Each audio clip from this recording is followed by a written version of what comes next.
Fala, gente do Carnaval, tudo bem? Mais uma edição do Sambrito, podcast do Carnaval chegando, e eu hoje estou muito honrado aqui no nosso estúdio, na Cubo Play. Em primeiro lugar, com a minha amiga Paula Peixoto, que é quem vai me ajudar a entrevistar o convidado de hoje. Você sabe, né?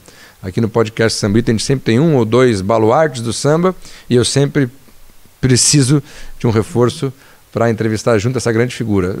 Já passaram por aqui o Renato Dornelles, o Renato Araújo, o Elias Costa, o Ed Dutra, a gente bamba, a gente boa, bamba imperador, né, do Carnaval de Porto Alegre, e nessa arte, né, nesse trabalho que a gente faz aí da comunicação do Carnaval, do jornalismo de Carnaval. Hoje eu vou conversar com um cidadão que é passista, que é mestre-sala, que é ritmista, que é diretor de Carnaval, que é presidente. Olha, já fez de tudo na nossa festa. Alguns dizem que é polêmico, eu diria que é autêntico. Radialista do Carnaval também. Um dia eu vou inverter, vou trazer ele para estar aqui do meu lado para entrevistar alguém, porque ele também sabe fazer isso. Seja muito bem-vindo ao podcast Sambrito, meu querido amigo Gustavo Giró, Girozinho. Meu querido, um abraço Vinícius, um abraço Paula. Eu fico muito feliz de estar hoje aqui com vocês no programa, até porque eu andei dando uma olhada, né, nos que já houveram, e vi que vocês entrevistaram pessoas de primeiríssima qualidade, muitas delas que eu trabalhei junto, inclusive, ganhei Carnaval junto com eles, inclusive, né, e uma alegria muito grande em estar contigo em relação ao teu pai e estar com a Paula em relação ao pai dela. Sim. Né? Então que eu tive também isso. Não sou tão velho assim, mas é que eu comecei muito cedo, muito mesmo, né? E começou quando? Então diz pra nós. Eu comecei em 1970 com 12 para 13 anos, porque eu faço aniversário em outubro. Então quando foi o Carnaval de 70 eu tinha 12. Né? Depois que eu fiz 13. Foi quando eu comecei na Embaixadores do Ritmo, né? Ali como passista, brincando ali na frente da bateria, e a partir dali, hoje fazem 52 anos que eu estou no Carnaval. Pois é, esse início, Embaixadores do Ritmo é uma escola de 1950, né? Atualmente desativada, ou com a bandeira enrolada, como a gente fala. Eu diria com a bandeira enrolada, porque o CNPJ está ativo.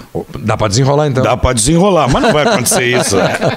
Eu ainda sou presidente, entendeu? Isso. E claro, um dos fundadores, teu saudoso pai, Adolfo Giró, a gente vai falar dele ao longo do programa.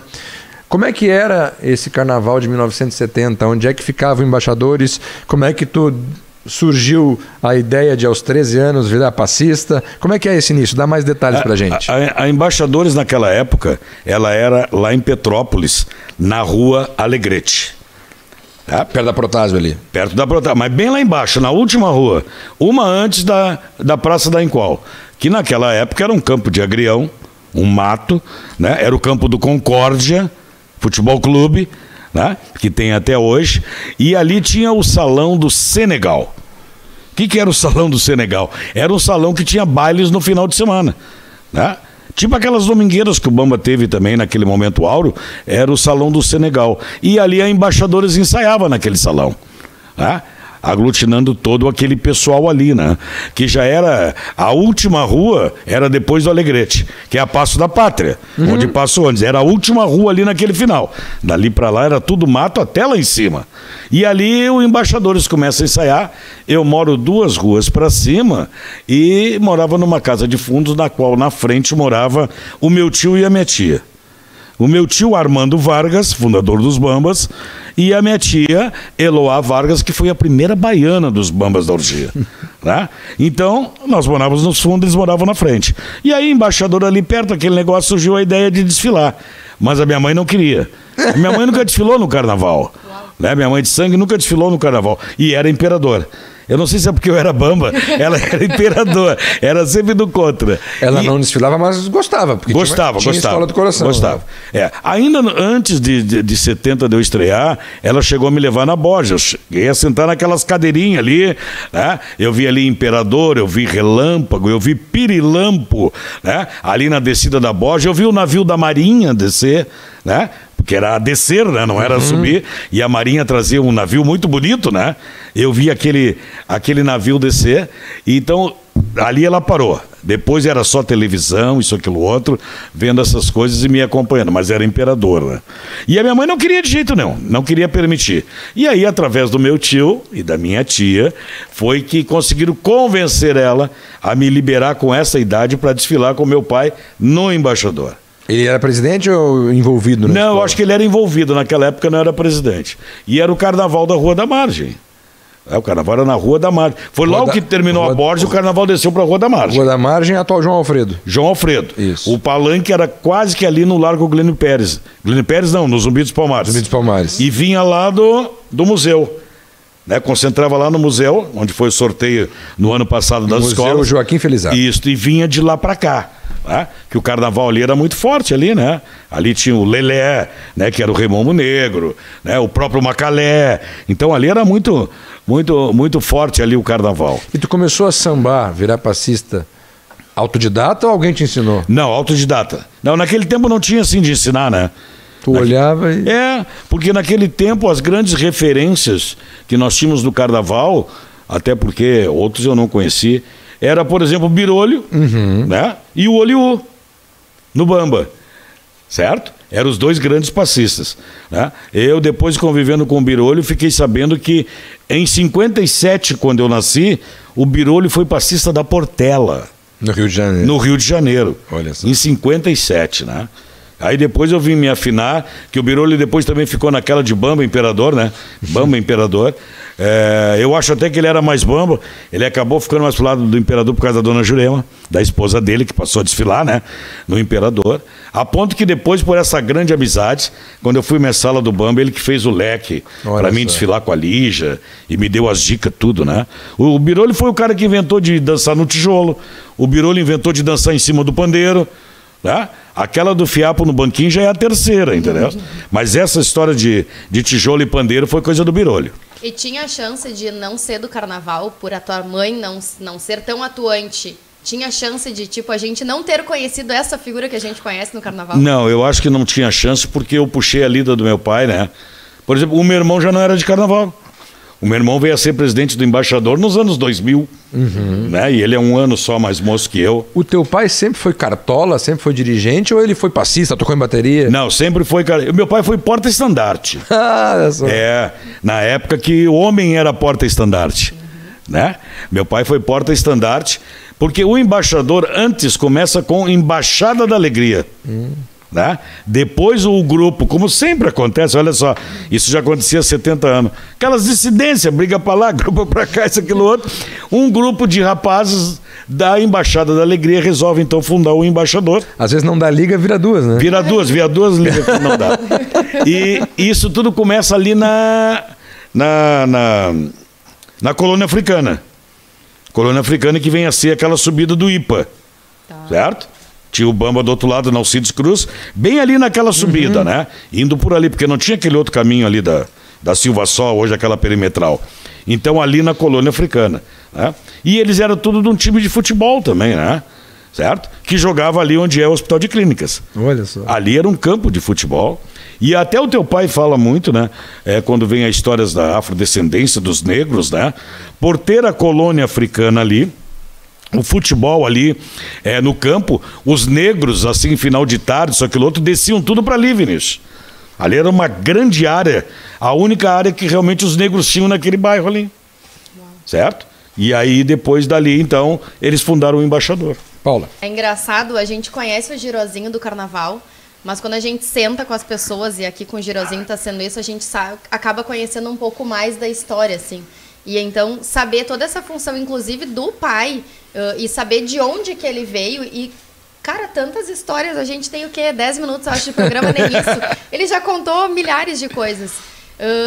Como é que foi pra ti, assim, eu vou trazer agora, vou vir pra bem mais perto.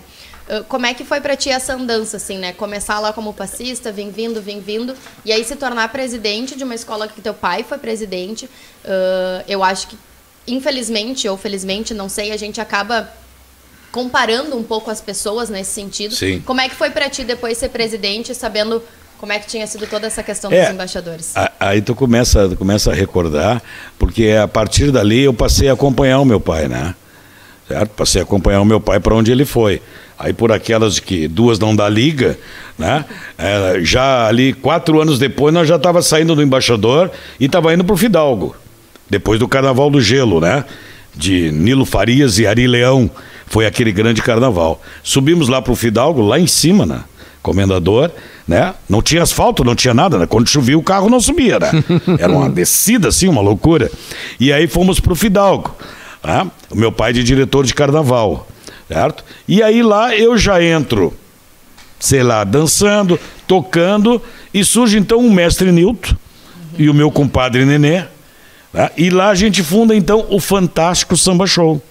Uau. Uma banda, né? Que há 40 anos atrás só existia 2 bandas.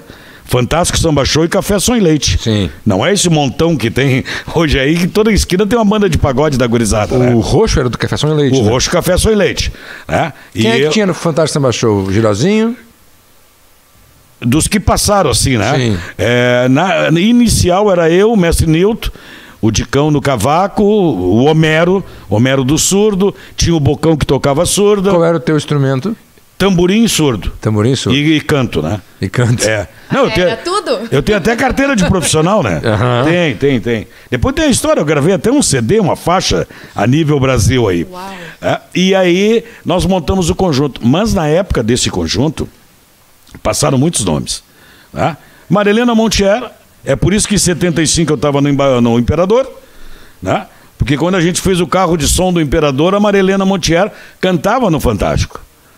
E por ela cantar no Fantástico, nós fomos ao Araújo defender o samba do Povo Meu, Opa. certo? Mas o que era? Tipo Festival de Samba Que Enredo? era tipo Festival de Samba Enredo, certo? Só que o Imperador concorreu com o Povo Meu, sabe? Concorreu com o Povo Meu. Então Marilena Montier acabamos indo então para o Imperador, né? Passou pelo Fantástico. E aí no Imperador tu era do quê? Tu era do carro de som, digamos Do assim. carro de som. Porque naquela época, lá na Perimetral, a segunda parte do samba, a bateria caía e ficava só o miolo. E aí nós era o miolo. Perfeito. Entende? Era miolo. Aí eu, Bocão, o Homero, esse pessoal todo, né? Nós éramos de lá. Isso nós estamos falando e acho que o mestre Nilton não estava ainda, não participou. Ele participou do festival, mas não do desfile, né? O mestre Nilton, acho que ele foi 76, 77, ele foi pro Bamba, ele foi antes da gente pro Bamba. Tá? E a gente participou já junto com esse pessoal. Aí teve Careca, teve João Aruanda, teve Menor do Trambone, teve Maria Helena Montier, teve Wilson Ney, né? Teve Marquinhos do Teclado, que hoje é um grande músico que nós temos por aí, teve Jorginho do Trompete. Toda essa galera passou pela banda. Assim como outros, como o Mestre Lu e Garoto do Trambone, era do Conjunto do Roxo, né? Caloca era do Conjunto do Roxo, né? E o Wilson Ney, inclusive, chegou a tocar no Café Som e Leite. Delmar Barbosa era do Delmar Café Som e Barbosa, Leite, sim. né? Então naquela época era muito legal, porque naquela época nós tínhamos o Impacto, né? E tínhamos aquele outro conjunto que eu não lembro o nome agora, que o Medina cantava, né? Que era o conjunto que o Medina cantava. Mensagem? Mensagem. Então tinha assim, um era do Salim, o Impacto, e o Mensagem era do Rosário Vecchio, certo? Ficava o escritório lá embaixo, na Andradas. Era um espanhol. E cada um deles precisava de uma banda de samba. Porque o Impacto ia tocar na Sojipa, tocava até 1h30, dava um intervalo. Aí 1 horinha para nós. Então, o Café Som e Leite acompanhava o Impacto e nós ia com Mensagem. Por todo o estado do Rio Grande do Sul. Uau. Era sempre assim um intervalo. Tá? E aí a gente foi indo. E ali começou já a minha primeira oportunidade. Aí eu já não lembro como é que foi que eles inventaram isso. Né? Ali começa também a surgir o Repinique, que é trazido pelo Lucena, mas também que para. E surge no Fidalgo Carioca, que depois veio a ser diretor de bateria, inclusive, tanto do Embaixador. O Carioca, por ser carioca, era o que tocava o Repinique na bateria do Claro. Nilton. Certo? E ali começa. E aí surge a grande ideia, não sei de quem que era, de eu ser Messala. Aí o meu primeiro ano de Messala no Fidalgos, certo? Com a Celoí, que era a mãe do Chuleco. O Chuleco foi puxador da Praiana, sabe? Foi puxador da Praiana. E o puxador do Fidalgo naquela época era o Mamute. Mamute era o puxador daquela época. Ali eu já arranco como Messala na Bento Gonçalves, no Cavalo do Bento. Foi o Carnaval da João Pessoa. Sim. E qual foi a preparação? Pois, sabe que isso eu não lembro, eu acho que já foi indo, era uma coisa que eu já tinha na cabeça, sabe? De sair dançando com Messala. Né? Ali foi a primeira expressão de começar. Aliás, acho que aquele ano do Gondoleiro que eu saí também na coisa, também foi na Bento. Foi no Cavalo do Bento que a gente arrancou. Né? O ano do Caboqui. A roupa da bateria era um kimono lindíssimo, uns tamancos desse tamanho, uma maravilha. Quando eu saí no gondoleiro com o Cláudio Brito, né? Que foi para lá também, lá só montava o timão, né? Só cano. Não, lá só tinha timão, né? E aí foi ali que eu desfilei. E aí eu já arranco como sala. Mas então vamos fazer o seguinte, vamos daqui a pouco te falar mais sobre essa tua tarefa como mestre-sala, até porque tu tens um desfile histórico de anos 90 como mestre-sala, a gente vai falar disso depois. Mas eu quero que tu fale agora da tua chegada naquele time que talvez seja o grande time da história do Carnaval de Porto Alegre, que foi o famoso Bamba do Força e Luz, tem até nome, né? O Bamba do Força e Luz. O Bamba Luz. do Força e Luz. Então, todo mundo ouve falar desse Bamba do Força e Luz. Quem não viveu, o caso meu e da Paula, a gente tem várias histórias, né? Lembrando, foi o Bambas da Orgia fim dos anos 70, início dos anos 80, que ensaiava no campo do Força e Luz, na Alcides Cruz. Então a gente ouve muitas histórias do que se viveu. Era uma escola extremamente vencedora, né? Bamba ganhava naquela época, e tu foste um dos expoentes daquele time. Como passista, marcou muito. Sei que tu tiveste várias parceiras, mas marcou muito Sayonara e Gerozinho. E ali tu surge, tu explode, digamos assim, como passista. Como passista, não. Né? E um grande passista, o grande passista do Carnaval de Porto Alegre. Conta pra gente como é que é essa chegada e o que era. Tô te fazendo essa pergunta. O que era o tal Bamba do Força e Luz? O Bamba do Força e Luz era algo assim inacreditável. Hoje não tem mais como ser, né?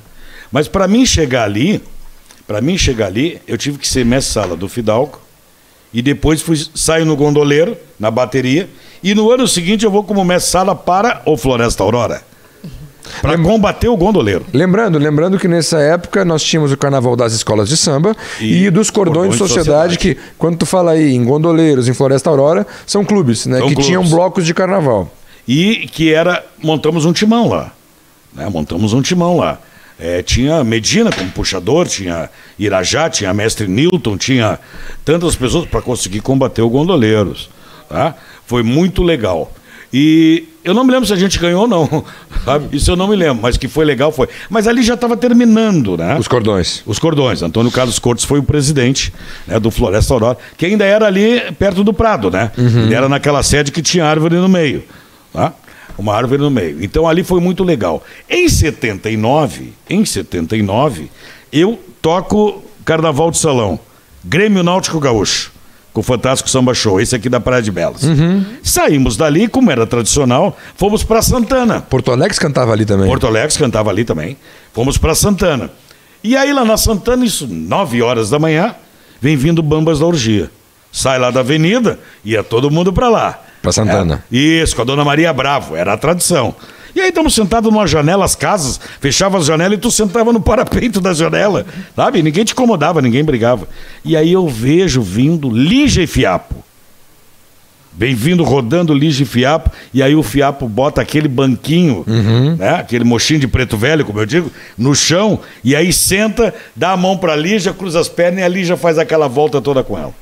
Né? Eu que já tinha esse negócio com o Bamba, do meu tio, claro, da minha tia, né? Tocava com João Aruanda, com Altair, e tinha a tia Pretinha do Oxalá como minha madrinha, que depois, aliás, se tornou minha madrinha de casamento, que era a mãe deles. Mãe do Aruanda. Mãe do Aruanda, que era a Bamba também, né? Que tinha aquela antiga história com Alceu Soares de Lima, certo? Aí começou a juntar tudo. Aí a gente começa a se aproximar do Bamba, o Nilton já estava. Até que o casal de passistas dos Bamba, Vera Furacão e Edinho, sai em 79, e aí para 80 eles brigam com o Ariovaldo. Primeiro foi o Edinho, aí o Ariovaldo tirou o Edinho. Bom, aí acaba me chamando. Quem ganhar vai sair com a Vera Furacão. Depois eles brigaram com a Vera Furacão também. Tá? E aí, só que tem um problema, nós vamos fazer um concurso na quadra. E quem quiser participar vai ter que entrar. Tá? Aí eu já tenho uns 4 anos de Fantástico, já fui 2 vezes mestre-sala, já fazia os shows do conjunto, eu era o que dançava, fazia uns passos, aquele negócio todo. Vou lá. Não, e os caras do conjunto me botaram na onda de ir, né? Na onda de ir. Aí, naquela noite, bermudinha, tênis, porque lá era areião. Areião, tênis, né? Uma camiseta, e aí botaram Lígia, Nira, Fiapo. Como jurados. Plauto, só os bombando da época, né? E aí eu ganho o concurso. Quadra lotada, não conseguia se mexer naquele negócio. Tá? Eu ganho o concurso e entro então para o Carnaval de 80 dos Bambas. Tá? Qual é a primeira glória? Tinha local, o Fantástico, fazia edição locais naquela época. Não era rede nacional para tudo. Olha, agora vai ficar com a sua área lá, que nem diz o Jornal do Almoço. Sim, sim. E aí entrou o Rio Grande do Sul e era nosso samba, com o Jajá e o Grupo Show, naquela época. E tu de passista. E eu de passista. Aí ali já começa, né? Porque a RBS praticamente era a única televisão que a gente via naquela época, né? Falando em 1980. E aí, além de tudo, ganhamos o carnaval, e aí foi aquilo que não parou mais, esse samba tradicional. E aí, o Bamba começa uma fase extraordinária, entende? Porque as pessoas não tinham asfalto na quadra. As pessoas dançavam no areião. Como esses dias eu vi uma entrevista do Nilton, a bateria tocava da meia-noite às 5 da manhã.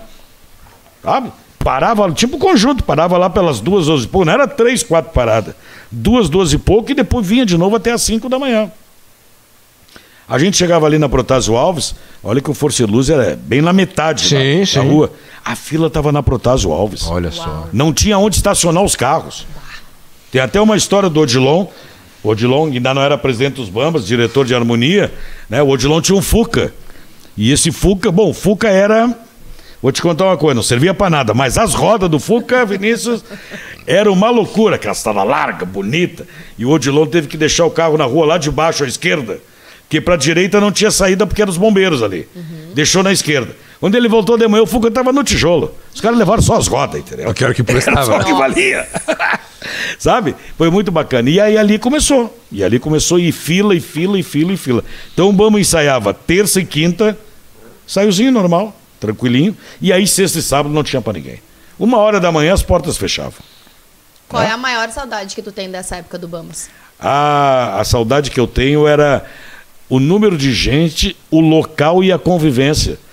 Porque nós vivíamos no Força e Luz. Certo? Nós vivíamos no Força e Luz. Eu comecei a trabalhar com o teu falecido pai justamente no Força e Luz. Naquele paiol que tinha, que no domingo tinha as domingueiras.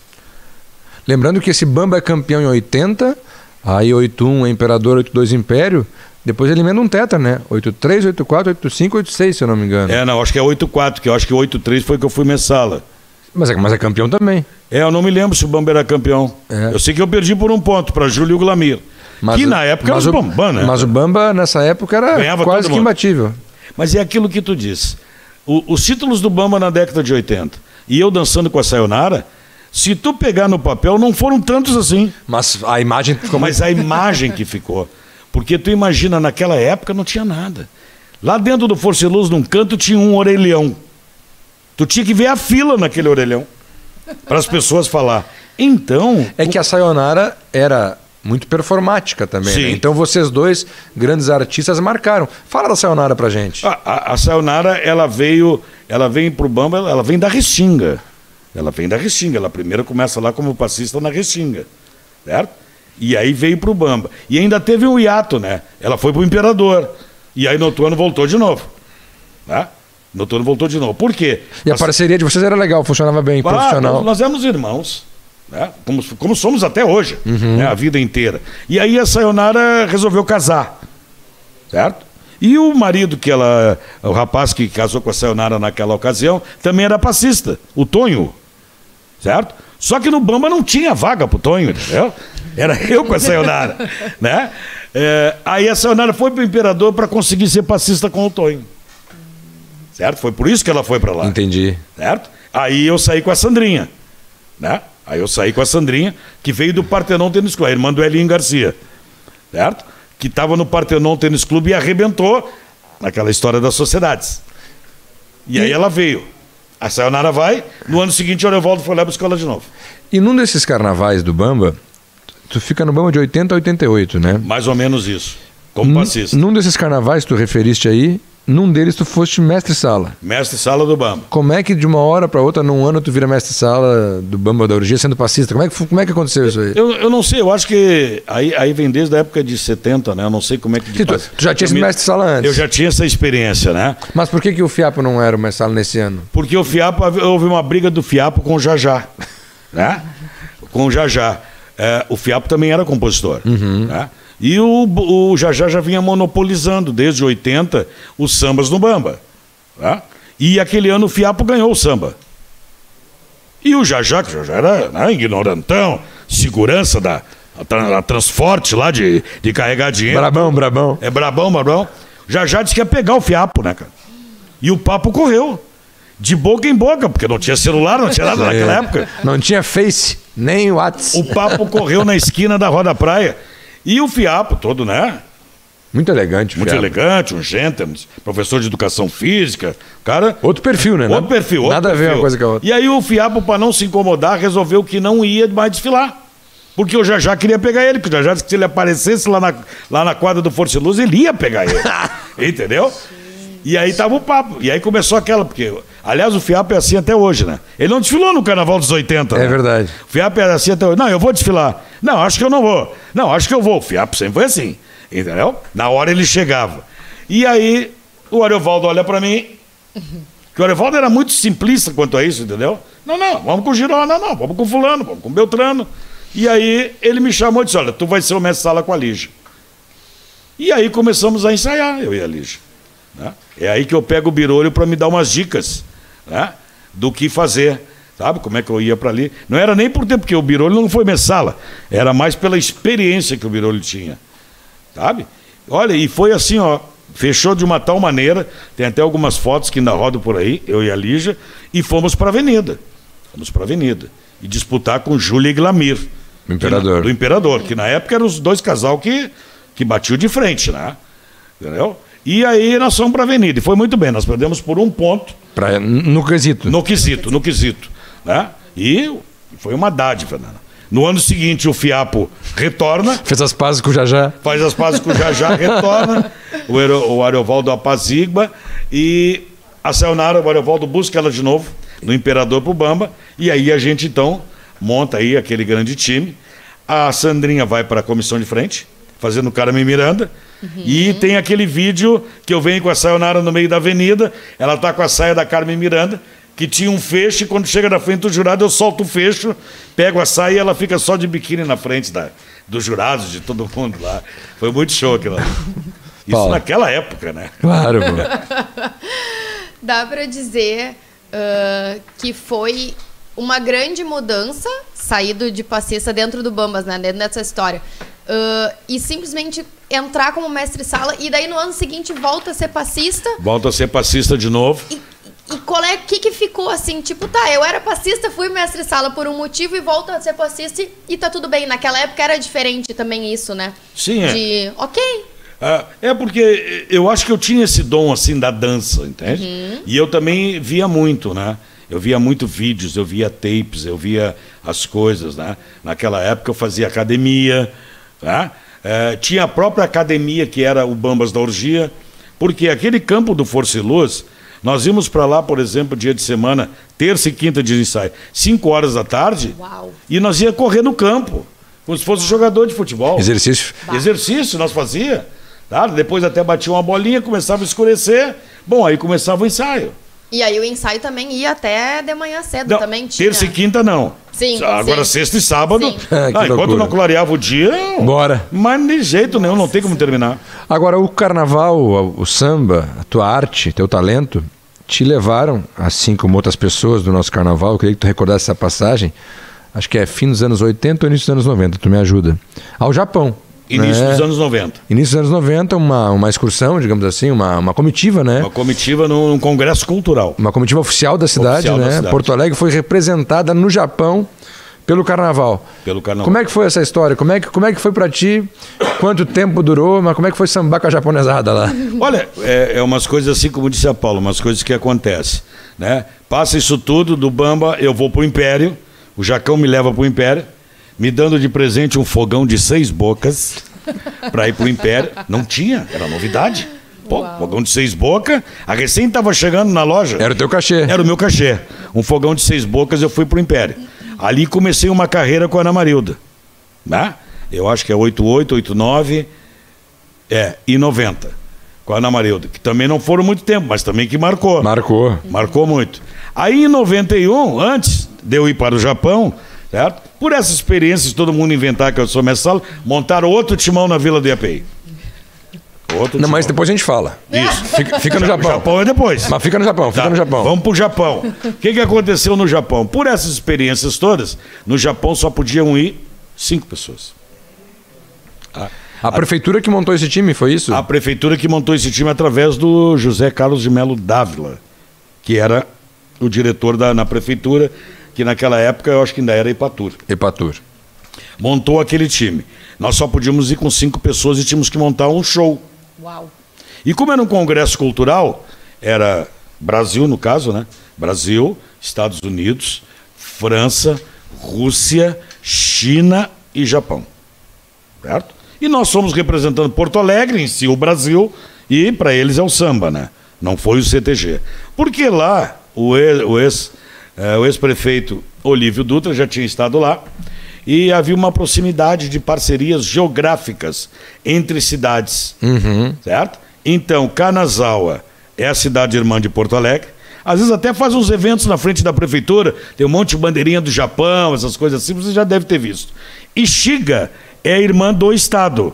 Perfeito. Se eu não me engano, o Colares esteve lá. Na época do Colares, se assemelha geograficamente à área. E aí nós fomos, né? Cada um apresentava o seu espetáculo, né? Só que nós, por ser brasileiro, por ser do samba, tinha um problema. Nós tínhamos que sair às 9 da manhã, já com tudo dentro do ônibus, porque cada lugar que nós parávamos, a gente tinha que fazer alguma coisa. Foram quantos dias no Japão? Foram 23 dias no Japão. E mais de uma cidade, então. Sim, mais de uma cidade. Na realidade, a gente ficou baseado em Kanazawa, né? Em Tóquio, né?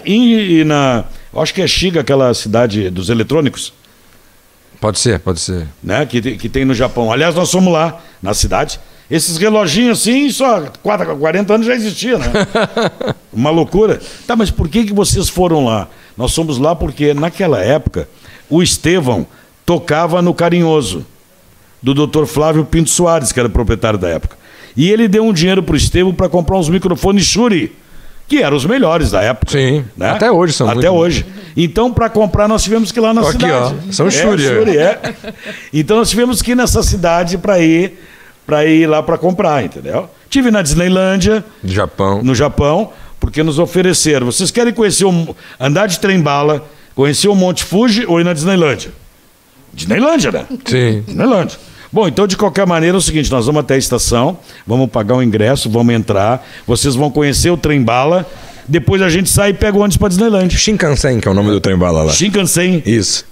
Então é o seguinte, aí nós entramos... Eu fui ao Japão também, mas eu fui para ver o intercampeão do mundo. Isso mesmo, tu teve lá em Tóquio, né?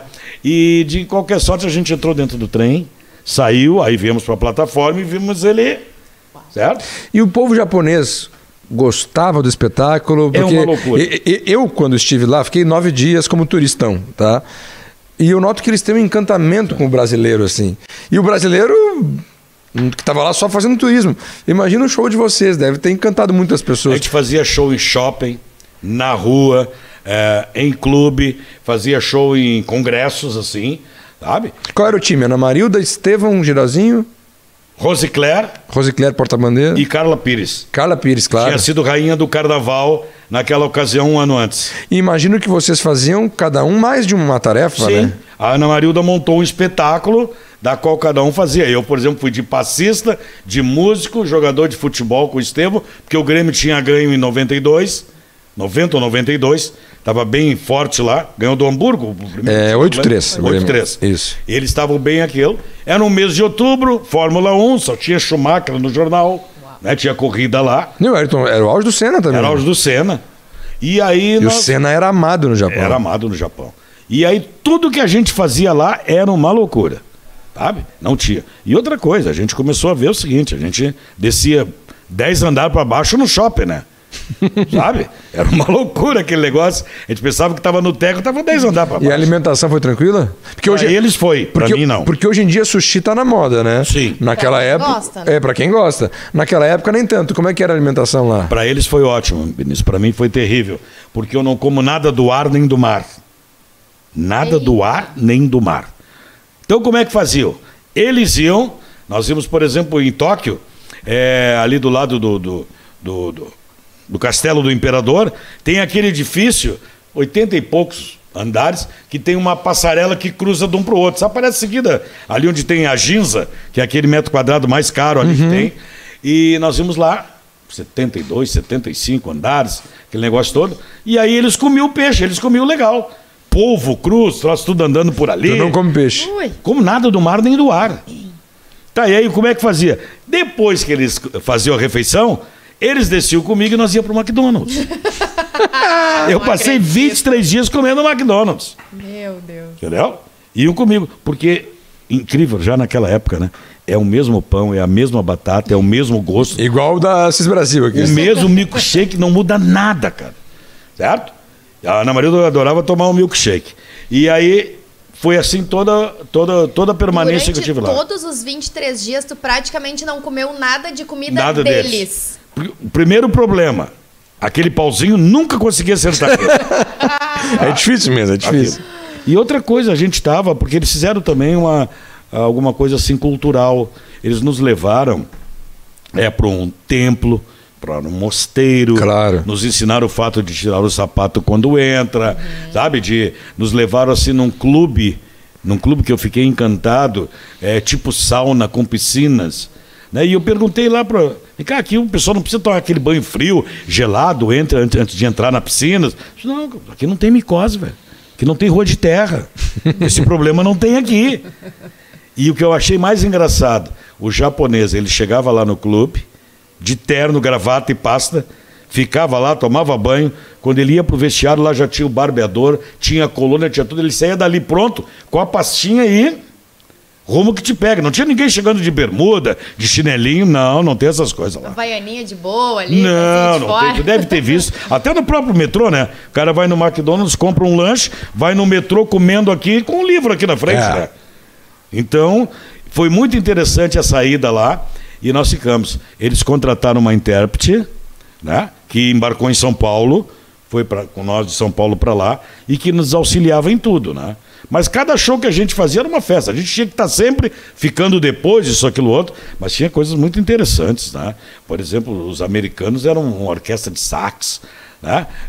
Os franceses eram danças, né? Com aquelas roupas típicas, né? E uma coisa que encanta muito foi os chineses, que é aqueles bumbo grandão, né? Batendo com aqueles negócios e fazendo aqui, né? Umas coisas de maluco.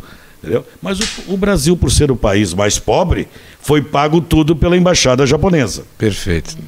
Desde os passaportes, tudo, foram tudo pagos por ele, né? Experiência fantástica. Eu te interrompi antes, quando tu já queria contar a história. Porque foi antes. De um carnaval histórico, 1991. A Vila do EPI foi vice-campeã do carnaval.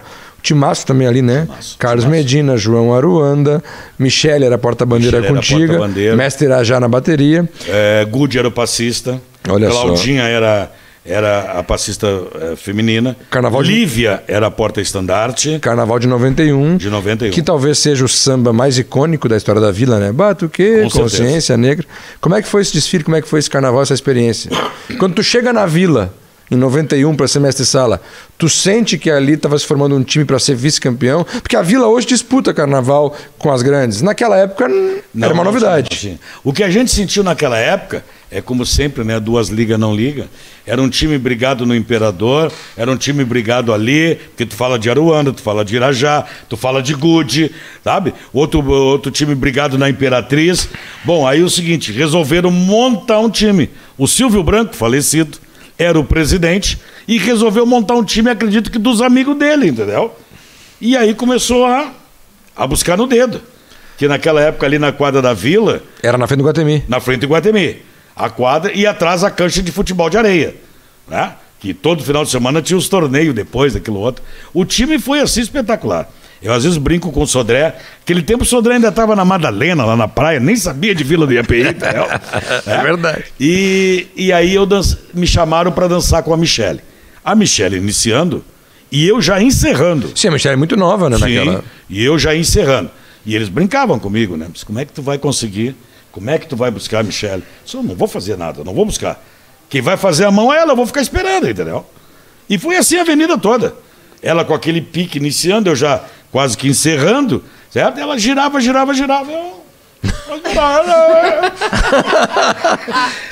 sabia o atalho, né? Te dizer uma coisa, ganhamos estandarte de ouro, eu e ela, certo? Sozinhos, não tinha aquelas coisas de empate. Ganhamos estandarte de ouro, mas naquela época era um troféu só. Olha só. E aí eu acabei dando o troféu para ela, evidentemente. Até porque tu já tinha alguns, né? Já tinha alguns lá guardados, mas... E foi o primeiro título de mestre-sala e porta-bandeira do IAPI, no grupo especial. Ele nunca tinha tido um 10 assim, entendeu? Então foi muito bacana. Mas foi um desfile, assim, algo... Sabe? Eu não sei como é que a gente perdeu aquele carnaval, que desde o samba tudo, né? Sabe? E tava todo mundo junto, até o pessoal da vila mesmo, né? Das famílias que eram da vila do IAPI, né? Tinha o Luiz Mauro no carnaval. Olha, era uma loucura. Centralizaram assim de uma tal maneira. Luiz Mauro, por exemplo, era bamba, né? De uma tal maneira que não tinha para ninguém. Sabe? E quando o Medina entrou lá embaixo cantando... Sambaço, samba do Caco Rabelo, né? Caco Edson Vieira e Alexandre. É um sambaço também. Tu fala que tu tava encerrando, a Michele começando e tu encerrando, mas tu não tinha 40 anos ainda na época, tu é de 57, tu falaste antes. Tava mesmo encerrando ou de repente tu iria mais? Ou que se fosse hoje em dia, de repente... Não, poderia ter ido mais. Poderia ter ido mais. Eu às vezes brinco, às vezes eu faço umas brincadeiras, umas apresentações aí. Ainda dá para dar uns pala aí. Eu já tô com 65, entendeu? Quem tem que dançar é quem tem 30, né? Claro. Eu se fizer umas coisinhas, é coisa do outro mundo. Engraçado, eu já estava nessa batida antes de ir para a vila, de encerrar. Encerrar como mestre-sala, né? E como passista também. Sim. E tu já pensava em partir para a direção de carnaval? Já pensava em partir para outras coisas, né? E aí, eu saí em 91 na vila, acredito que em 92 eu não desfilei, eu encerrei. Só que em 94, o Silvio Branco adorava ser presidente, falecido meu amigo, desce para presidente da Imperatriz, cara. Entendeu? Da Imperatriz. E aí vai buscar o time dele de novo. Sim. Entendeu? A Lívia é a porta-estandarte, eu entro como passista, Zé Cartola e Nelly é o casal de mestre-sala e porta-bandeira, né? E aí eu volto como passista em 94 com a Annelise. A Annelise, uma menina, uma mulata muito bonita, que mora, acho que ainda mora ali pela Coab Costa Silva. Hoje em dia até suas filhas, acho que saem no Acadêmicos da Orgia, né? Pelo tempo que faz. Aí fomos para a avenida, é aquela tal foto que eu estou de rosa. Né? Fomos para a avenida. Pois tu não é que ganhamos de novo o estandarte de ouro como melhor passista pela primeira vez na Imperatriz? Olha só. Né? Porque o Salsicha, Café, esse pessoal é todo depois de sair, né? Pela primeira vez ganhamos de novo na Imperatriz. Né? Bom, aí ganhei em 94. Eu digo, bom, agora eu encerrei. Agora parei. Agora eu parei. Larguei. Não vou mais dançar. Não vou mais dançar. E aí tu te transforma numa figura que pensa o carnaval. Isso. Né? Vamos falar também da tua passagem como jornalista, como repórter da grande Rádio Princesa, mas eu vou avançar na história, depois a gente pode voltar em outras etapas, porque não é necessariamente cronológico o nosso papo. Tu tá vestindo aí a camisa de Embaixadores do Ritmo, de 2017, último ano que a escola desfilou. Último ano que a escola desfilou. Em 2018 não teve carnaval, então ela acabou se despedindo em 2017, né? Assim que o seu Adolfo Giró partiu, a escola enrolou a bandeira. É porque 18 não teve, 19 tem. Só que nós já estávamos pensando em não ir porque era o Carnaval da Resistência. E ele morre em janeiro de 19. E aí o Carnaval é final de fevereiro de 19. E aí a gente já não foi mais. Sim. E eu lembro bem, inclusive, que no velório do teu pai, que eu fui ali no cemitério da Santa Casa, Santa né? Casa. Eu estive lá, um momento muito emocionante com a bandeira da escola. Tu me disseste, Vince, a escola não volta mais. Sem o pai não tem mais sentido continuar. Mas tem uma história inusitada desse teu período de embaixadores. Tu estava vestindo uma camisa vermelha e branca. Isso. Para quem não lembra, para quem é muito jovem, e no podcast muitas vezes a audiência é muito jovem, Embaixadores do Ritmo, até determinado ponto da sua história, isso aí anos 2000 e tanto, era bordô e branco. Tem até sambas que dizem, né? Minha bordô e branco. Isso aí, até samba de exaltação. E um dia, tu vai ao programa do meu pai na Rádio Gaúcha, no Bom Dia Segunda-feira, para anunciar novidades dos embaixadores. E lá tu faz 2 anúncios. Que embaixadores estavam trocando de cor, ia ser vermelho e branco. E que o símbolo, que era uma cartola, um par de luvas, que está até hoje no símbolo, passariam a ser, além da cartola e do par de luvas, também um par de ursos polares. Isso. Né? Eu lembro que na época, quando tu começou a explicar vermelho e branco, eu pensei, pô, certo foi olha a minha cabeça, né? Certo foi a primeira cor do embaixador, o Girozinho tá resgatando alguma coisa. E tu deste uma resposta inusitada, sincera, franca. Então conta pra gente como é que surgiu a ideia e quais são as motivações para mudar as cores e o símbolo dos embaixadores. As cores foram o seguinte, e havia uma dificuldade já muito grande, como existe até hoje, né? O que a gente encontra de tecido bordô, né? É difícil de comprar. É difícil de comprar. Tu vai conseguir ali, quem sabe, um Oxford, ou algum cetim. Não, cetim eu acho que nem tem. Um Oxford, alguma coisa, tá, mas tu não vai fazer a escola toda dessa forma, né? Então eu comecei a bolar nisso. E a outra coisa foi o seguinte, quando eu cheguei em São Paulo, na Águia de Ouro, lá onde teu pai me levou, certo? Eles tinham saído com 6 ursos no Carnaval do Gelo deles. Tá, então, mas só um pouquinho. Tu mudou a cor da escola porque não tinha tecido, é isso? Não tinha tecido para vender. Bordô. Não tinha tecido para vender bordô. Entendeu? Aí tu pensou... Vamos mudar. Vamos pro mais parecido. Porque na época anterior, quando meu pai conseguia, existiam umas lojas, Comasa, algumas coisas assim, ali na Protásio, pegando Oswaldo Aranha, que até os caras conseguiam esse tecido pro pai. Mas Casa X, essas coisas lá que tinham, Carvalho, não tinha mais tecido. Não tinha como. Então vamos trocar. Virou vermelho e branco. Vermelho e branco, resolvemos o problema. E tu escolheu o vermelho por ser mais próximo do bordô. Por ser mais próximo do bordô e também ficar mais fácil de conseguir, né? Tá, sim, todo mundo tem uma coisa vermelha, claro, né? Claro. Tanto é que, fazendo uma parte, vou para Muamba da Borges. Muamba da Borges. Na frente, embaixador, depois imperador. Imperador bombando a milhão. Vamos marcar junto com o imperador a concentração. Aonde? Na frente da prefeitura. Tá legal. Tu chegava lá, o embaixador parecia assim uma máquina de gente. Era o imperador junto. Era tudo vermelho e branco. Não teve briga, não deu nada. E o urso polar?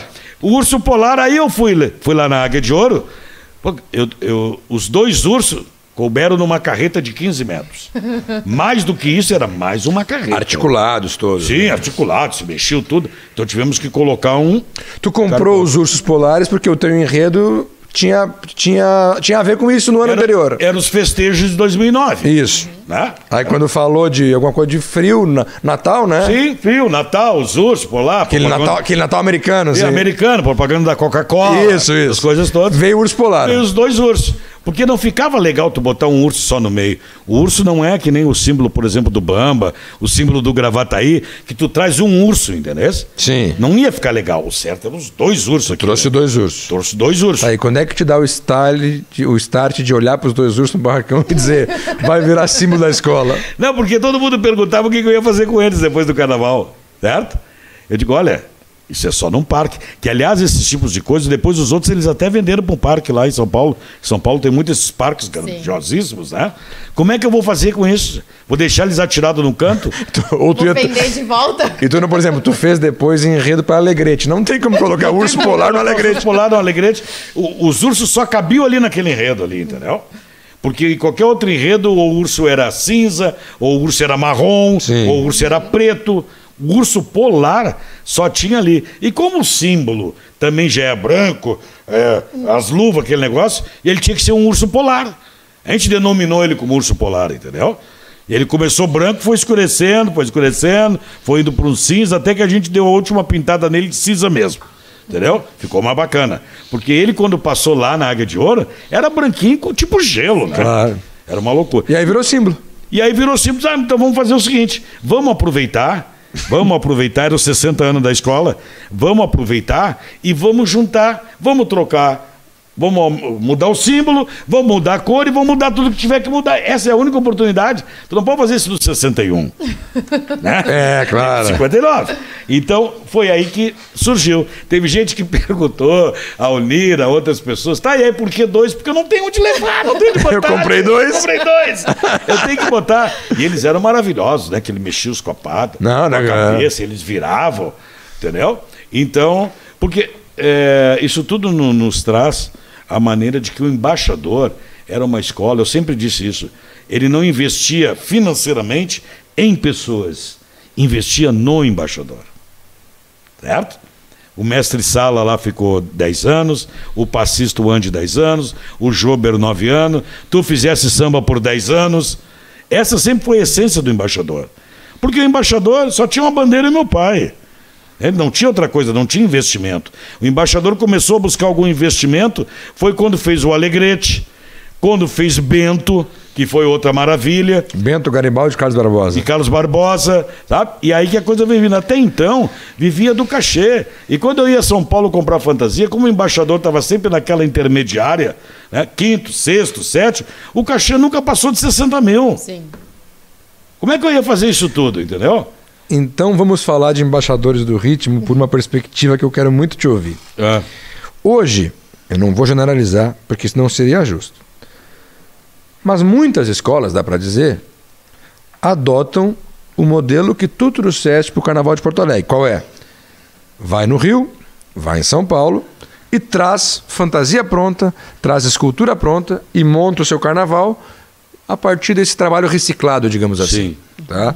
Tu inauguraste isso lá em 2010, naquele carnaval. Trouxeste o material da Águia de Ouro, né? Águia de Ouro, comecei com a Águia. Fizeste o mesmo enredo e assim por muito tempo tu acabaste operando a gestão do teu carnaval. Muita porrada tu tomaste. Com certeza. Eu, do ponto de vista conceitual, acho que não é o ideal, porque eu acho que o bacana é produzir. Sim. Tá?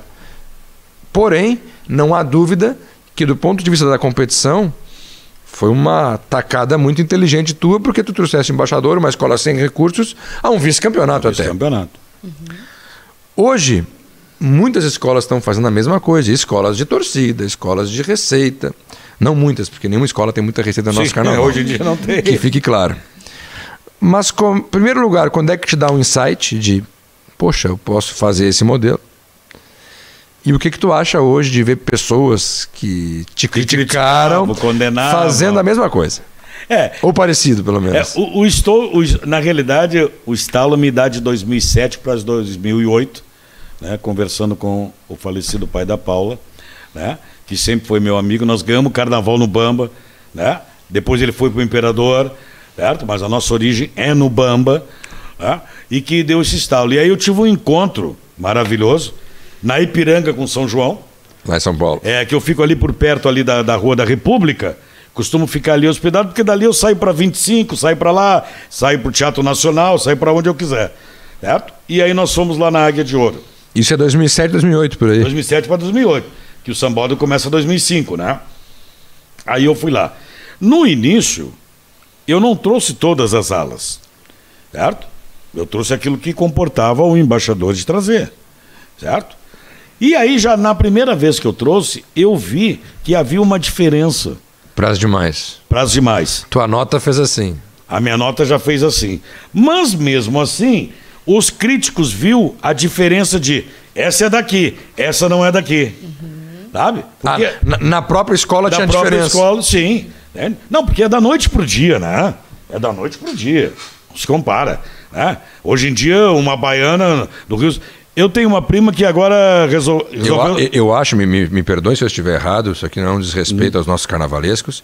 Eu acho que mesmo com recursos, nós não temos sequer o know-how para fazer o que se faz lá. Nós não temos equipamento, materiais. Material. Esse know-how cabe equipamento, material, costureira. Mão de obra, costureira. Entende? Porque até pouco tempo, até 10 anos atrás, as ombreiras do nosso carnaval eram de IVA, como o Miro criou em São Leopoldo, no Império do Sol. Depois que veio o arame. Sabe? E aí, a gente vê que as coisas são um pouco diferentes. Nós não temos know-how. As pessoas precisam entender. A minha prima vai sair na Mangueira de novo. Certo? Agora a Mangueira já saiu 2 anos, vai para o 3º. O meu primo veio me falar que a fantasia está em torno de 2.000. Olha aí, vamos parar. Do que nós estamos falando? No ano passado foi 600. Certo? Um terno hoje no Arco Verde é R$300, aquele terno branco de coordenação. Aí como é que vão dizer para mim que com R$100 eu faço uma fantasia? Não, eu faço uma roupa. Esse sapato que todo mundo usa aí, que tem uma listinha vermelha, preta, eu fui agora no carnaval, eu tinha que comprar, que eu te falei, em 6 escolas, era cor de sapato para cada escola, né? Eu fui lá ver, era R$70 o par de sapato. Branco com a lista vermelha, preto com a lista vermelha. R$70. Como é que o cara disse para mim? Não, mas tinha o José Reis, meu amigo José Reis, e o Vavá falecido, sempre me contestavam, não, mas nós fizemos com 100. Não, mas aquilo que vocês fazem na vila é uma roupa. Estou falando de fantasia. Cabeça, esplendor, decoração, sapatilha. Então, antes de 2010, tu já começa trazendo algumas alas. Algumas alas. Até que a partir de 2008, eu resolvo começar a trazer todo o enredo. Mas a diferença é que assim, ó, não era moda louco. Agora, nesse período de outubro, eu já estava vendo qual era o enredo da Águia de Ouro. Qual era o enredo da Império, certo? Do Dragões. Então eu já me fixava naquilo ali. Eu já vi os modelos que eles disponibilizavam. E já começava a fazer a meia-culpa. Quando eu chegava lá, eu já sabia tudo que tinha. Eu via os vídeos no YouTube, eu via os desfiles, sabe? Eu cheguei uma vez, nós tiramos o quê? 6º lugar, eu acho. Eu trouxe metade do Morro da Casa Verde, 2º grupo, e metade da Tatuapé. Juntei tudo e deu certo. Então eu costumava dizer assim, ó, ao invés das pessoas discutir esse tipo de coisa, as pessoas deviam dizer assim, mas esse cara é maluco, cara. Ele traz tudo, junta tudo lá, inventa um enredo, tira 10 enredo e tira 10 em fantasia, cara. E não combinou com o jurado. Pô, para aí, né? Mas eu vejo que é muito legal. Até essa semana eu estava vendo, não sei em quem falando, que às vezes parece que estão querendo me agredir, né? Quando diz, não, eu prefiro que seja fantasia daqui. Não, então tá legal. Agora tem o seguinte, tu já olhou o desfile na televisão? Depois do desfile da tua escola, que a fantasia é daqui? Porque não é fantasia, velho. O cara bota uma camisa, né? Tem escolas que de repente botam uma roupa, que botam, sabe? Isso é da década de 80, de 70, chamar aquilo de fantasia.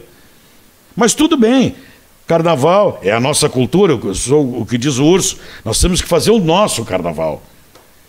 Eu não sei se tu é testemunha, se tu estava presente.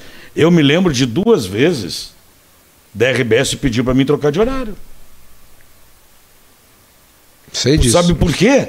Porque senão, quando terminasse o Big Brother e entrasse uma outra escola, eles iam apagar a televisão, iam perder a audiência. Só que são coisas que a gente vai deixando. Não tem por que eu falar, entendeu? Não, nós tivemos um ano, por exemplo, que abriu com Restinga Império, por um pedido da RBS, do espetáculo televisivo começar muito forte. Começar forte, era essa a ideia. A Restinga, no ano do vinho, se não me engano, é campeã, como primeira ou segunda escola. Assim como no ano do São Jorge, todo mundo disse que ninguém ia ficar na avenida para assistir o Embaixador, que era a última escola, lembra disso? Lembro. Sabe? Então, a gente procura... Era um carnaval competição. Eu costumo dizer, sabe, que esse modelo do Embaixador servia para o Embaixador. Não quer dizer que signifique que vai servir para todas as escolas. Por exemplo, a Imperatriz prefere fazer fantasia. Mora 100 mil pessoas lá, né? Sim. O Imperador prefere fazer fantasia. Tem uma comunidade de não sei quantos mil. O Bamba faz fantasias. Tá? O Acadêmico de Gravataí já tem outra tecnologia. Ele pega tudo e entrega para ti, diretor da ala, e tu resolve a confecção. Sim. Porque hoje, se bem que as escolas hoje a ala é de 20 e 30, né?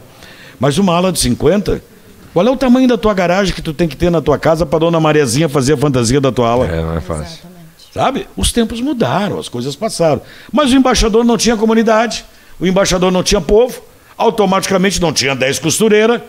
Aquele era o modelo. Chega, tá tudo aqui, veste. Tu ia lá em junho, julho, agosto, essa é a tua fantasia. Tira uma foto e leva para os teus componentes. E depois tu ainda alocava para carnavais do interior. Sim. Olha, eu não sei, agora ficou 2 anos sem ter carnaval em Uruguaiana, se eu vou ver alguma coisa. Mas eu tive lá em 19 e ainda vi alguma coisa minha do meu tempo. Olha só. Entendeu? Ou seja, tu fazia um investimento para comprar o material e depois tu conseguia fazer alguma receita com ele. Alguma receita com ele em razão de quê? Pelo menos para diminuir o teu custo, né? Mas evidente. Não, e era reinvestimento no que vinha para o ano seguinte. Sempre foi essa. Nunca foi para guardar na gaveta, para comprar um carro. Não. Era sempre reinvestimento. 2015 para 2016, eu morei 1 ano no barracão, porque eu acreditei que depois daquele visto, no ano seguinte eu ia ganhar o carnaval. Contratei o Kiko em abril. O Kiko ficou funcionário do Rio, ganhou o ano inteiro, ganhava por mês. E eu com casa própria na Agostinho, casa alugada no Leopoldina. Montei toda a infraestrutura e morei 1 ano no barracão. Eu lembro disso. Na terça-feira, depois do desfile, deu assim: trinca de campeões. Imperador, Império e Embaixador. Detalhe para o resultado. Imperador campeão, Império terceiro, embaixador em quinto. 2016. Eu digo, bom, chegamos ao limite. Agora deu. Chegamos ao limite, sabe? Porque não vão fazer mais do que a gente fazia. E embaixador pode voltar? Não. Embaixador não pode voltar. Um dia alguém me perguntou isso, aquelas rodas de família, assim, de amigo, né? Porque foi muito, muito marcante o enterro do meu pai. O Vinícius estava lá, ficou sabendo. Primeiro, por causa, nós entramos com a bandeira, defraudamos a bandeira pedindo autorização e, ao mesmo tempo, pedimos autorização também para encerrar. Baixamos a bandeira, tiramos a bandeira, dobramos a bandeira e entregamos para a esposa dele. Alguma vez foi conversado com ele sobre o futuro da escola depois que ele partisse?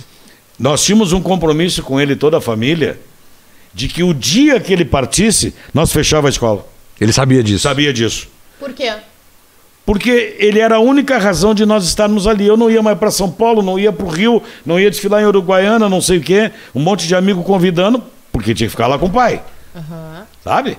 Quando muito assim que dava, depois do desfile daqui, minha filha, meu cunhado, minha esposa, todo mundo ia para o Rio de Janeiro. Às vezes eu nem ia, porque tinha na terça-feira. Aí dava entre as 6, eles tinham que pegar um avião correndo para voltar, para não ficar nos campeões.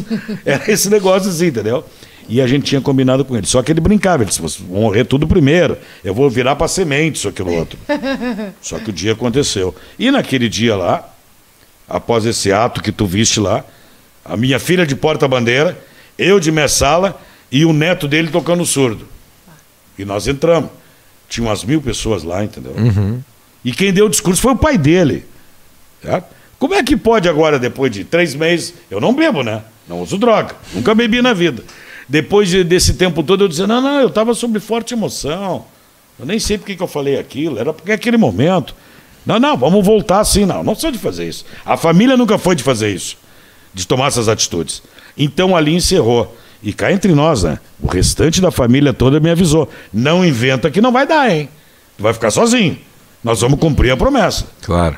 A única que eu consegui contornar foi eles não darem baixa no CNPJ, que ainda está ativo, né? Por razão de projetos, aquilo outro. Tu uma vez até perguntasse, né? Isso. O Vinícius usa uma frase que eu acho que é o top. Qual é a frase que tu usa a respeito da escola de samba? Que a escola de samba, essa frase não é minha, acho que ela é do Simas. A escola de samba, ela não deve existir porque desfila. Ela desfila porque existe. Certo? Então, assim, O desfile da escola de samba é mais um momento dela. Mais um momento dela. Entre tantos outros que tem algumas escolas. Mas ela tem que existir como um movimento social, como corpo, como tem até algumas escolas fazendo atualmente, né? Então, o fato de ter o CNPJ dela, certo? Porque assim, a Vinícius e Paulinha, não tem como eu manter isso, a escola, manter o CNPJ e alguém dizer que de repente eu vou me beneficiar. Os 360 mil do projeto do Paulo Ferreira, do embaixador Império e API, quem segurou foi o embaixador. E quando o Vitor Hugo, teu amigo, assumiu o governo do Estado, na primeira reunião com a presença do Clóvis, ele disse assim, mas aí é complicado. Aqui, só o embaixador prestou de conta. Uau. Entendeu? Vocês querem 1 milhão, mas... Entendeu? Aí as outras, que fizeram uns triunvirato, entendeu? Fizeram em cima da prestação de contas do embaixador. Isso aí é algo que é histórico, né? Todo mundo ouve falar que essa questão de documentação sempre esteve em dia do embaixador. Então, nós já paramos há 4 anos, certo? E nesses 4 anos, o único projeto que eu peguei foi o projeto de reforma do prédio. Dei uma ajeitada nas portas, troquei todos os vidros lá do barracão, aí nós já estamos falando de 18 para 19. Sabe? Umas luzes que tinha que arrumar lá, uns fios a meia boca, né? Porque tá tudo meia boca lá, né? Entendeu? Então foi o único que eu peguei. De lá para cá, nem quis entrar em projeto nenhum. E tô até estudando. Se agora no final do ano eu vou... Porque aí eu me inscrevi na OCEGAPA, entende? Me inseri. Mas eles têm um tipo de coisa do seguinte, né? Se tu não desfila, tu não participa do grupo. Certo? Se tu não desfila, tu não fala no WhatsApp. E depois esse cara brabíssimo comigo, né? A respeito de um áudio que apareceu aí, né? O cara perguntou pra mim, Geraldo, o que tu acha? Compra minha fantasia? Não. Ei? Compra minha fantasia? Não. Tá, mas vai ter carnaval? Acho que não. Eles decidiram o carnaval em janeiro para fevereiro. O cara tá falando comigo em dezembro. Mas eu estou falando com ele. Ele botou em todos os grupos da cidade. Botou em tudo que podia existir. Aí o pessoal ficou bravo comigo de novo. Aí me tiraram do WhatsApp também, da Ocegapa. Fizeram agora eleições. Eu sou filiado. Tem que votar. Não me chamaram para votar, cara. Não sei quem decidiu que aquela é a presidente, que o Maurício não sei o quê. Não participaram de nada, entendeu? Primeiro, porque eu procuro dizer as verdades. Segundo, porque muita gente que está decidindo não era nem nascida quando eu comecei, certo? E terceiro, que assim, eu não vou para lá brigar com eles, né? Eu tenho uma história de 52 anos, não vou brigar com ninguém. Eu acho que é o seguinte, eu acho que eu vou dar baixa no CNPJ, deu, acabou, não temos mais nada, isso, aquilo, outro. Fica na história. E fica na história, fica guardado, entendeu? Mas tu achou que em algum momento chegaria esse momento de dar baixa no CNPJ, ou tu... por mais que a escola, por mais que a escola não, enfim, enrolou a bandeira e tudo mais, tu imaginou que de repente aconteceria coisas para este momento chegar? Não. Ou não. tu achou, não, vamos seguir com o CNPJ por X motivos? Porque podia ter algum tipo de projeto para alguma coisa que fosse beneficiar. Mas depois eu começo a pensar. Hoje em dia, o barracão que pertencia aos embaixadores, que tinha aquela autorização fria de que o embaixador era o chefe do barracão, né? Aquele papel frio que eles fizeram lá na época, certo? Para resolver o problema dos bombeiros, certo? Do PPCI. Hoje esse barracão está com os fidalgos, certo? Que primeiro foi terceiro no A, quando resolveram que o fidalgo pertencia ao acesso. Aí o acesso resolveu não desfilar. O fidalgo disse, não, eu vou desfilar, eu vou nessa. Entrou para o grupo 1A, tirou terceiro lugar. No ano seguinte não teve carnaval, pandemia, no outro ano ele ganhou o carnaval. Sim. Aí só pro especial, foi relâmpago, em 2 anos ele estava no especial. E esse ano tirou 5º lugar no carnaval, certo? Eu não tinha mais o que fazer no barracão.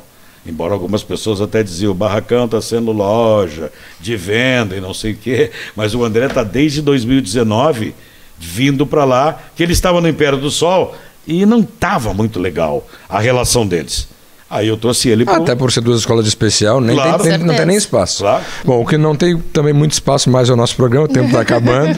Maravilhoso. Eu queria, antes de encerrar, que tu passasse por um momento da tua vida também, que eu acabei não colocando aqui ainda, que é a tua condição, tua capacidade de rádio, de comunicação carnavalesca, né? A gente está aqui num espaço novo, que é o podcast, né?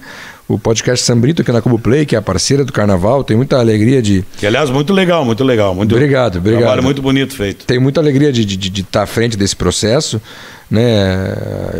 A comunicação vai mudando, vai alterando, né? Eu lembro lá atrás quando eu iniciei o Samblog, que na época era o primeiro blog do Carnaval de Porto Alegre, e hoje nós temos aqui o primeiro podcast do Carnaval de Porto Alegre, então tem muita satisfação de estar aqui.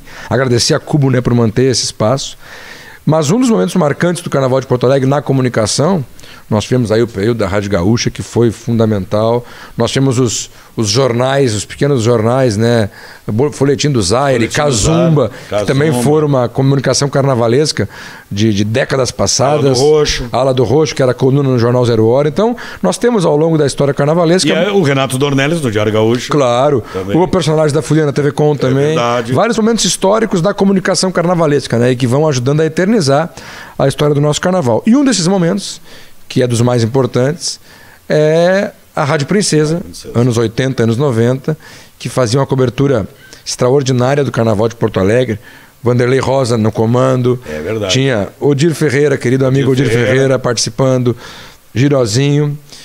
Teve também cobertura do Carnaval Carioca na Princesa, né? Também com o pai e com o Matias. Era As pessoas às vezes se passam e as pessoas não gostam de contar, mas eu conto uma história. O Cláudio Brito começa a transmitir o Rio de Janeiro pela Rádio Princesa. Isso. Eu não sei se foi 1, 2 ou 3 anos. Ele até tinha feito antes por rádios de interior, mas em Porto Alegre foi na Princesa. Até que um dia, uma hora ele conta essa história, eu não sei quem lá da chefia falou para o Brito que a Princesa não estava mais interessada em transmitir o Carnaval do Rio. Ele disse, tudo bem, não tem problema. A partir de amanhã eu estou fora. Simples assim. Simples assim.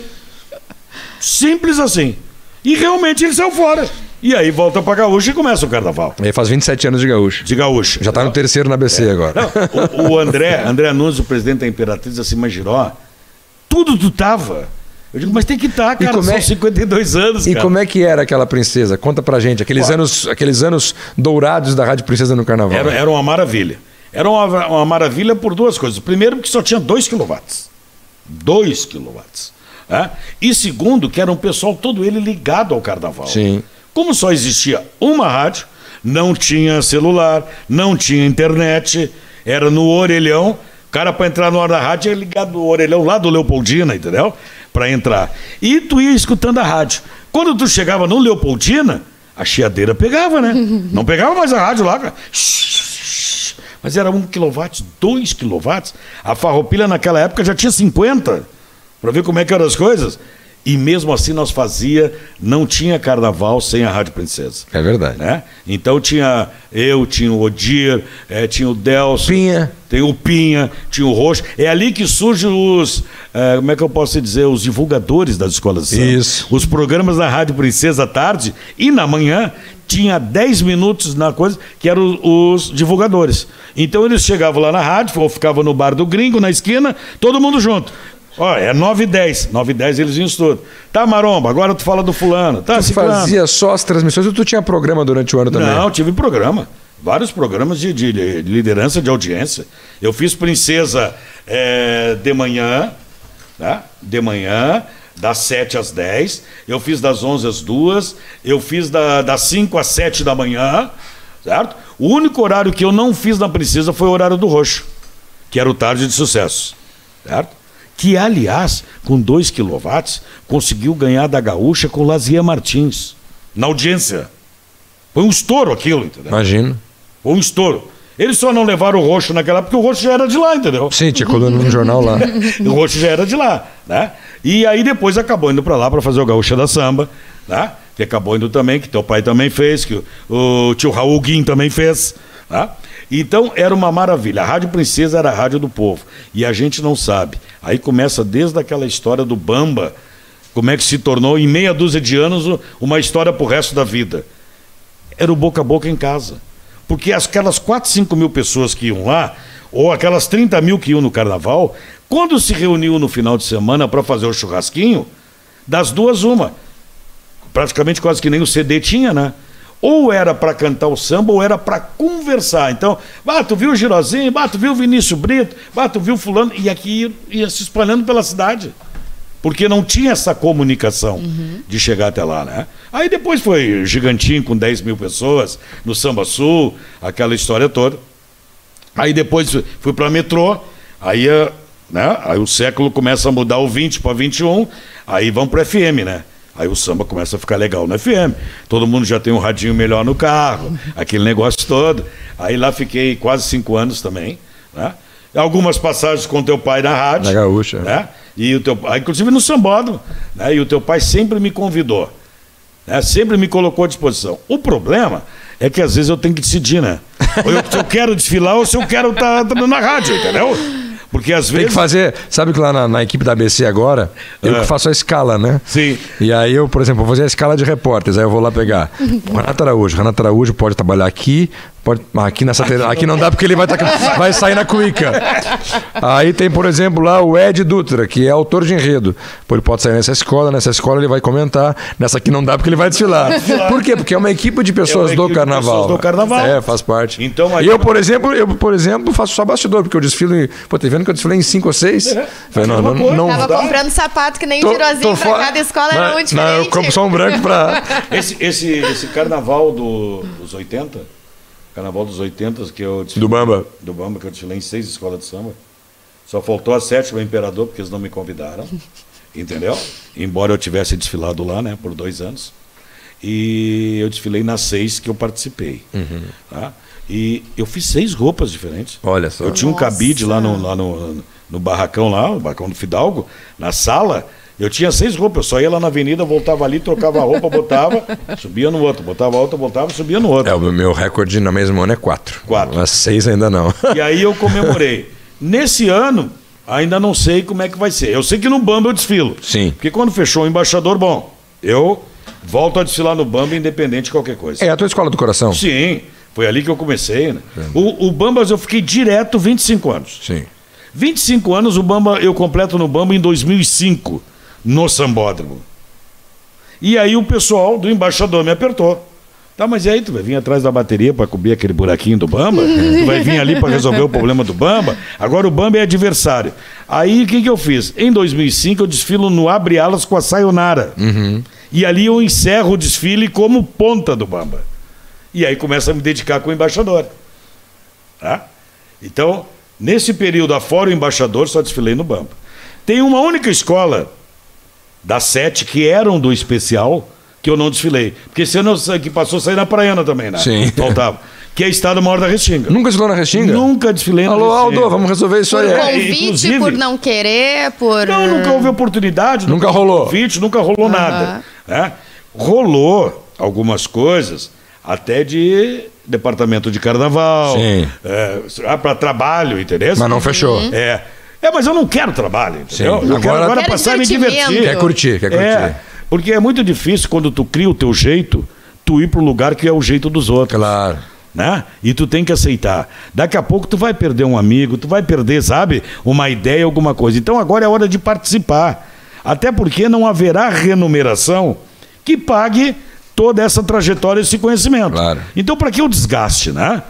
Mas eu conversei quando eu estava acertando com o presidente do Bamba, que parte eu ia desfilar no último carnaval, o Aldo estava presente, estava junto. Então, ali houve uma promessa, quando eu disse para ele que é a única escola que eu nunca desfilei, ele me convidou oficialmente para desfilar na Restinga. Não dava mais ali para esse carnaval. Então, eu tenho esse convite para 23, desfilar no Estado Maior da Restinga, não como diretor nada, como componente. Vou sair lá na ala, vou sair algum de cima do carro, vou sair junto com a bateria, junto com o carro de som, entendeu? Então, com essa notícia, né, nós encerramos o nosso podcast hoje.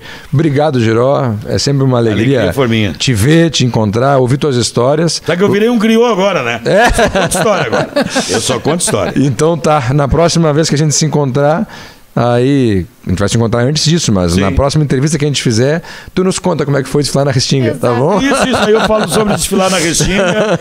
Eu acho que é a única que falta realmente. Eu conto o especial da Perimetral, né? O especial da Perimetral, né? E até tem uma passagem muito legal para fechar na Restinga até lá. Quando a Restinga caiu, no Ronaldinho, né? Foi no Ronaldinho. No Augusto Carvalho. Aqueles tecidos que passaram nos carros, mesmo mal, os não tecidos, foi o embaixador, através do meu pai, a amizade com o Ribeiro, que cedeu ao Ribeiro para a Restinga não passar simplesmente nos ferros, né? Embaixador ajudou muita gente, é que as pessoas não sabem. Entendeu? Só gosta de criticar. Só gosta de criticar, mas faz parte. Com essa frase girosiana, nós encerramos o podcast Sambrito, essa edição. Um beijo no coração de vocês. Lembrando que você acompanha o nosso podcast no canal da Cubo. Estão lá todos os episódios. Você quer ver o papo com a Ana Marilda? Ela também falou sobre o Japão. Quer ver Sandro Ferraz, Guaraci Feijó, Silvio Oliveira? Estão todos lá no canal da Cubo. Tem os cortes também no canal da Cubo Play e também no canal do Cláudio Brito no YouTube. E quem quiser ouvir, olha, não tem como assistir, eu quero correr no parque, eu quero ir para o trabalho dirigindo, ouvindo podcast. Você pega o seu celular, coloca lá no Spotify, né, que é a plataforma digital de áudios mais famosa, mais conhecida. Coloca lá Sambrito também, estão todos os episódios lá para você ouvir no Spotify. YouTube, Spotify, são várias as possibilidades de ver o nosso podcast. E também segue aí o Instagram da Cubo Play, que também tem cortes muito bacanas lá que de vez em quando estão rolando, beleza? Um beijo no coração de vocês, Evoé e salve o Carnaval de Porto Alegre.